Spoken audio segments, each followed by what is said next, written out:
Shalom teman-teman. Jadi kali ini saya mau membahas tentang satu murid Yesus Kristus, yaitu Simon Petrus. Simon Petrus juga disebut sebagai penjala manusia. Jadi menurut Injil Matius, Yesus ketemu sama Petrus pas waktu itu Petrus lagi menjala ikan. Petrus lagi menangkap ikan dan Yesus datang kepada dia. Katanya, "Mari ikutlah denganku." Pas waktu itu Petrus malah ragu. Dia bilang, "Tuhan, semalaman ini aku telah menjala ikan, tapi aku tidak mendapatkan apa-apa. Tapi karena ini Engkau yang minta, baik, aku akan ikuti." Dan setelah tiba di tengah laut, Petrus menyebarkan jalannya, lalu dia mendapat banyak sekali ikan sehingga perahu yang dia naiki penuh dengan ikan. Dari situ dia mulai percaya kalau Yesus itu adalah anak Allah. Petrus menatap Yesus lama. Lalu pas waktu itu Petrus bilang sama Yesus, "Yesus, tinggalkanlah aku. Aku ini adalah seorang pendosa." Lalu Yesus bilang ke Petrus, "Ikutlah denganku, maka kamu akan kujadikan penjala manusia." Lalu Petrus pun menjadi pengikut Yesus. Dalam Injil Yohanes 13 ayat 6 diceritakan bahwa Yesus mau mencuci kaki Petrus, tetapi Petrus menolak. Katanya, "Siapa aku ini? Aku tidak layak." Coba kalian bayangkan, Yesus yang kudus mau mencuci kaki Petrus. Ibaratnya di dalam sebuah perusahaan itu, seorang bos mau mencuci kaki bawahannya. Gimana? Kalian kalau jadi bawahan, kira-kira mau nggak kaki kalian dicuci, dibersihkan sama bos kalian? Pasti nolak kan? Pas waktu Petrus menolak kakinya dibasuh oleh Yesus, Yesus malah bilang, "Petrus, kalau kamu menolak kaki kamu dibasuh sama aku, kamu tidak akan mendapat bagian dari aku." Lalu Petrus menjawab, "Tuhan, kalau begitu, jangan hanya kakiku yang kau basuh, tetapi tanganku dan seluruh tubuhku." Maksudnya gini ya, bukannya Petrus malah dikasih hati malah minta jantung, tapi Petrus itu ingin dia mendapatkan bagian bukan hanya kakinya saja, tapi seluruh badannya. Lalu di dalam Injil Matius 14 ayat 22-32 diceritakan bahwa Yesus sama Petrus pernah jalan di atas air bersama-sama. Pas waktu itu Petrus ketakutan karena melihat Yesus berjalan di atas air, dan dia juga. Lalu Petrus tenggelam. Di sini jelas dikatakan bahwa ketika kamu takut, maka kamu akan tenggelam. Kenapa Petrus bisa tenggelam sedangkan Yesus enggak? Padahal mereka sama-sama berjalan di atas air. Itu karena Yesus percaya, sedangkan Petrus takut. Itu terjadi juga di dalam kehidupan nyata kita. Ketika kita takut, ketika kita tidak percaya lagi kepada Tuhan, maka kita akan tenggelam.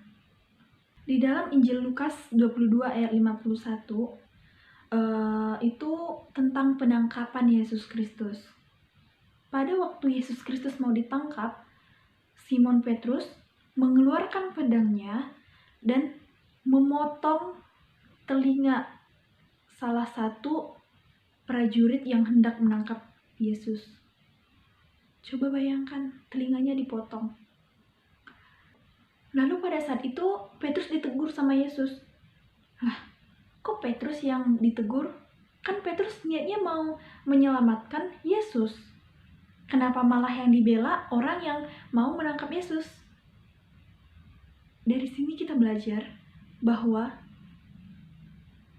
Yesus itu sangat baik hati. Dia tahu dia bakal ditangkap. Dia tahu dia bakal dibunuh.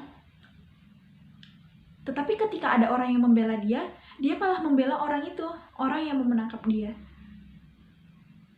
Di situ juga Yesus menampakkan satu mujizat, yaitu dia menyembuhkan telinga yang dipotong sama Petrus.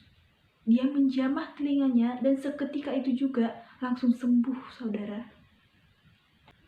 Sebelum Yesus ditangkap, Yesus pernah bilang sama Simon Petrus, "Sebelum ayam berkokok, kamu akan menyangkal aku sebanyak 3 kali." Tetapi di situ Simon Petrus tidak percaya. Katanya, "Tuhan, aku tidak akan menyangkal Engkau sekalipun aku harus mati bersama Engkau." Tetapi apa? Jong. Petrus menyangkal Yesus. Pada waktu itu, Petrus benar-benar menyesal karena telah menyangkal Yesus Kristus. Dia menyangkal karena dia takut mati bersama Yesus. Karena dia takut mati dan mengalami hal yang sama seperti Yesus, yaitu disalib, ditangkap, dicambuki, dimahkotai duri. Dia takut itu. Dari kisah Simon Petrus dan Yesus, kita bisa belajar tentang banyak hal. Mulai dari mujizat yang dilakukan Yesus kepada Simon Petrus, Petrus yang ketakutan karena berjalan di atas air, dan penyangkalan Petrus kepada Yesus. Di dalam Alkitab terdapat 365 kata, yaitu jangan takut, sama seperti jumlah hari. Dan itu kita diajarkan supaya kita jangan takut. Yesus itu ada gitu. Di depan kamu, di samping kamu, di belakang kamu, di atas kamu. Dia ada. Kenapa harus takut? Sehelai rambut aja yang jatuh, Tuhan tahu.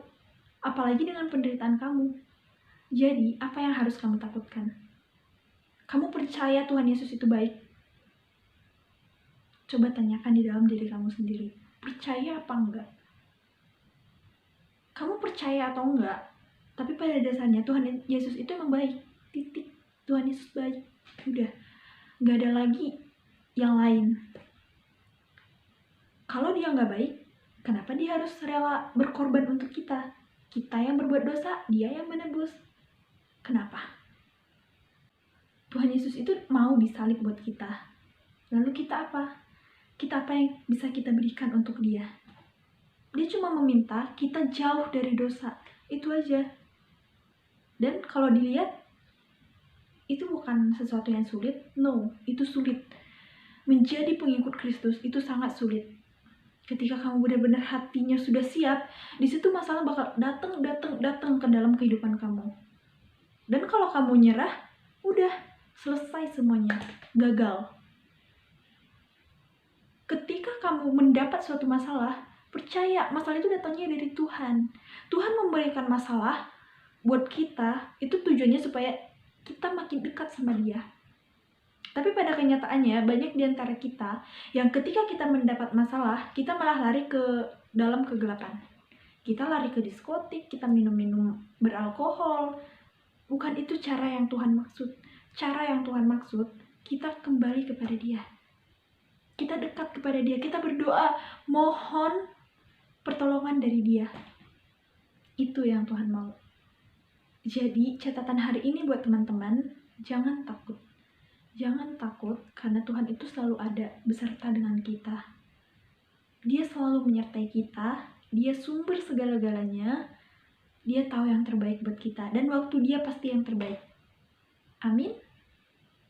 Oke teman-teman, semoga apa yang telah saya sampaikan tadi bermanfaat buat teman-teman dan juga bisa berubah menjadi lebih baik lagi.